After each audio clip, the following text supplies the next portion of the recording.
The Holy Gospel of our Lord Jesus Christ according to Luke. Glory to you, Lord.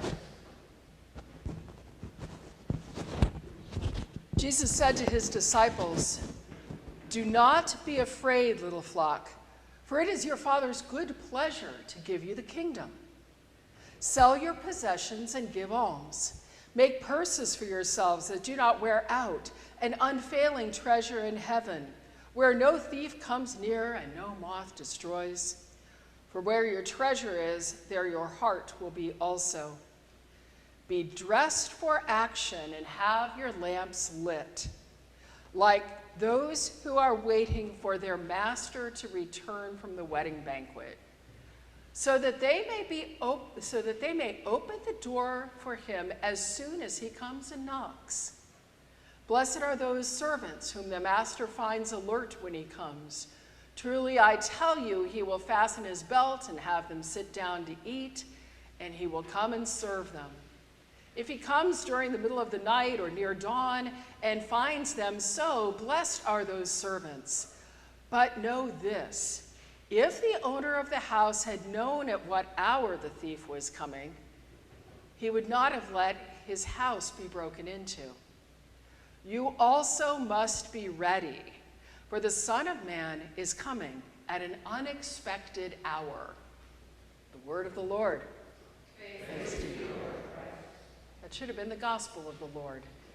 I'm not that out of practice. Please, be seated. I even went to church, I promise. Let me put this down. Yes, I did. I really did go to church while I was on vacation. Let me explain. So there is an old saying that one should preach from one's scars and not from one's wounds, which means you should let things heal a little bit before you talk about them. However, my hip is still a little gimpy because on the third day that I was in Nova Scotia, I stood up and, by the way, if you're ever on a beach that's on an incline, make sure that your heels are on the uphill side, not the downhill side. They went right over. The good news is nothing was broken, but I really had a hard time walking for a couple days. There's some soft tissue stuff that's just going to take a while. I'll probably have my hip replaced 5 years earlier than I intended at some point. And I'm still gimping around a little bit. So you'll excuse me, I hope. I'll be wearing some shoes that are more for running in service than being perfect for worship, okay? Because anything that isn't flat, it's just... Oh. But what this did, because you know me, I'm always trying to look for the gift in the rough patch, right? It slowed me down. It really slowed me down. Because when I was over in Nova Scotia, man, I was going to drive all over. I was going to go to Cape Breton. I was going to do all of this. And hurts if you drive for more than 10 minutes. I guess I better slow down. I guess I better camp by the river and not by the ocean. I guess I'd better pay attention and not worry about perfection, that's for sure. So, one of the places that I did get to go, which was my goal, was this funny little music festival that is way out on the southeastern tip of Nova Scotia in a place correctly called the Canso Barrens. Okay, Barrens being the operative word. Gertrude Stein would have said there's no there there. Actually, there's some beautiful there. It's just very rustic. And since the fishing industry went away in Nova Scotia, it's been kind of a poor, desolate place. But every year, they bring together this music festival out in kind of this country area where there's a hockey rink, and that's just about it, and at one grocery store in this little town. They bring together this music festival. It's a Friday, a Saturday, and a Sunday. And this year, they bring together artists from Nova Scotia and Prince Edward Island, Newfoundland, areas that don't get a whole lot of airplay on the top 40, let's just say. But this year, there was a group, a gospel group, that had played at the New Orleans Jazz Festival from the States. They were joined by two spectacular black gospel groups from Nova Scotia. They were supposed to play from 10 to 11 on a Sunday morning, but the 11 o'clock band had COVID. Folks, do you mind if we just do church for 2 hours? We're good with that. And so these folks played for 2 hours. Now, Nova Scotia, and rural Nova Scotia in particular, is a place where perfection and YouTube videos and things like that just are not a big deal. So if a particular priest with a mashed up hip and not much sense of rhythm feels the need to dance during 2 hours of gospel, she's in good company with other large white people who cannot dance very well but really are moved, okay? Nobody's filming, who cares? And this glorious 2 hours of gospel music, okay? Now, I can't move, so I'm kind of waist up, okay? Another guy kind of looks over and he sort of dances like the equivalent of speaking in tongues. Just his joints go every which way. He jumps up and starts dancing with me. And a young man looks over and he has Down syndrome and he looks at us and he says, "I have found my tribe." He gets, and pretty soon there are like 40 of us, you know. This is a group, there are like 3,000 people. We're just having a wonderful time. And here's the beauty. None of us were perfect. None of us. None of us were perfect. But this worship just felt really connected and heartfelt, and they just kept on telling people to dance. And it really was, God, thank you for blessing for every single day, every single moment, every single fraction. Anything we look at, Lord, thank you for the blessing, was what they were singing a lot. Sunday night comes along. And yes, I am doing a plug for the Stan Rogers Music Festival, and if someday we take a bus from St. Luke's to Nova Scotia for this thing, I can die a happy woman. Sunday night comes along, and there is a group of coal miners that are going to sing. They're called the Men of the Deeps. You've heard of them? Oh my gosh, this is awesome. This is why we've gotten along all these years, okay. Now the Men of the Deeps, their second necessity for being in this group is to be a singer. The first one is that you have to have been a coal miner for at least 2 years. The group's been in existence for 54 years. There are men that have been in that group for 50, 52 years. They're not perfect. They're not perfect musicians, but man, are they heartfelt. They're beautiful. They sing with heart, and they have the perfection in life where it really needs to be. Now, what was that Jack so beautifully read?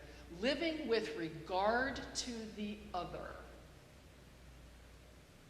For you see, their first commandment, if you will, as coal miners, they've lived into, and they've perfected, and they've shown up, and they're singing about, because had they not lived with regard of the other, none of them would be standing there. They're coal miners, life and death work. And they're there to tell you about that and to tell you what it means to live worshipfully every day by knowing the Christ in the other, the God in the other, living with regard for the other. And then being able to come above ground and sing "We Rise Again." We rise again.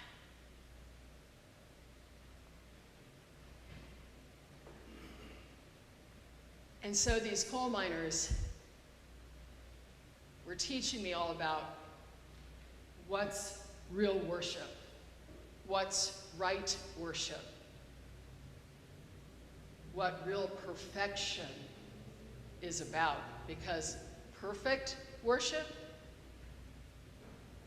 is saying, thank you for your perfect love. Thank you for teaching us to love one another. Thank you for teaching us to see one another. Thank you for helping us to see one another. Now, I'm not always good at this. And sometimes it's awfully good when I'm given a limp, when I'm mashed up a bit, because it does slow me down. And maybe if I were to name this sermon, I would call it "Of Coal Miners and Canines," because of what happened next. I come home, and I can't really walk the dogs like I should be able to. So we kind of hobble over across the street where we have this big field. They go and play. I kind of walk as much as I can. Coming back, I sit and talk to my neighbors who are on the front porch. After all of this trip of thinking about and watching people love each other perfectly and be compassionate and have regard for each other, but not have a polished and perfect performance around it. And I'm sitting and talking to my neighbors, and as I've told you before, where I live, we have a fair number of homeless people in our general neighborhood, and we have some folks who've been there now for about a month.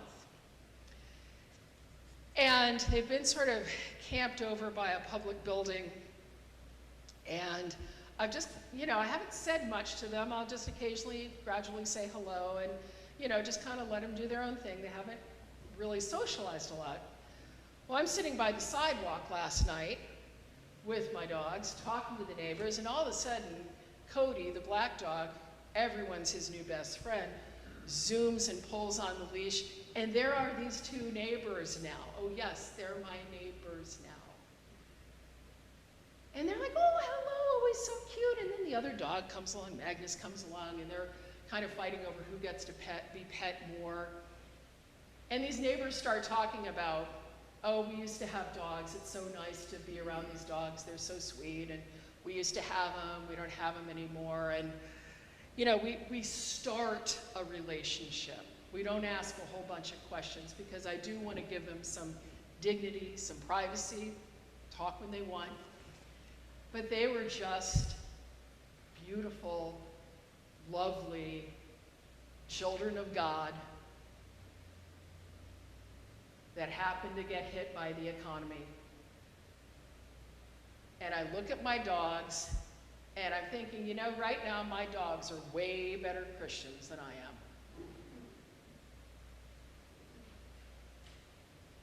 They took that regard for each other and said, oh, look, right here. So this limp is doing my faith a little good. I pray that I can keep these lessons. I pray that I can learn from my dogs. Who is my neighbor? I pray that I can see that having regard for the person right in front of you is the most perfect worship. And looking out for one another so that we can rise from the dark is perfect worship. Let us go and live our worship. And then come here, and it's okay if you dance a little, if you feel like it. Sometimes he's sitting at the piano and he gets pretty boogie. It's okay. It's all right. Nobody's filming. Say thank you. Let us us look out for one another, and let us always thank God.